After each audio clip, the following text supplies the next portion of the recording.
Salut Malik, Malik B. Est-ce que tu penses Mais c'est quoi que cet la enchaînement? liberté d'expression existe encore? Et est-ce que selon toi, la censure a tué les humoristes? Booba, la légende. Je pense que la liberté d'expression existe encore, mais à quel prix? Les tenants, les aboutissants, il y a les réseaux sociaux. Il faut être solide sur ses appuis. Si tu veux dire ce que tu penses, il faut être prêt. On a quelqu'un, en termes de liberté d'expression, comme Booba, qui y va et qui dit ce qu'il pense et qui prend pas de pincettes.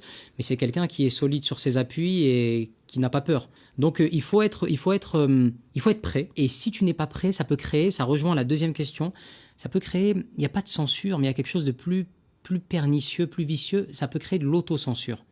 C'est-à-dire qu'on peut nous-mêmes s'auto-censurer de peur de tomber dans ce qu'on appelle une sauce, et on se dit non mais là je vais pas aborder ce sujet, et inconsciemment l'artiste il est bridé, donc il se dit je vais pas y aller parce que ça peut avoir des répercussions. Un artiste, un humoriste, un chanteur doit vivre des moments pour arriver à un instant de sa carrière où il se sent prêt à aborder certains sujets, à aborder certains thèmes, et mais l'autocensure, c'est quelque chose que j'ai pu voir, oui, à travers, avec des collègues où on ne veut pas trop aborder certains sujets parce que ça peut être compliqué. On voit des choses à travers le monde, on voit des images qui nous bouleversent et on ne peut pas rester. En tout cas, moi, je ressentais le besoin de parler de la Palestine notamment parce que je vois ce qui se passe encore aujourd'hui et c'est quelque chose qui me bouleverse, comme le Yémen, comme le Congo.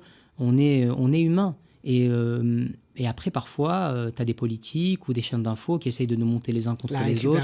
La récupération. Nous, tu sais, moi, mon film préféré, c'est La haine. Nous, l'endroit d'où on vient, il y a des juifs, il y a des musulmans, il y a des gens qui ne croient en rien, il y a des cathos, il y a des chrétiens, on est tous ensemble. Et je pense que c'est à travers l'amour et le vivre ensemble qu'on s'en sortira.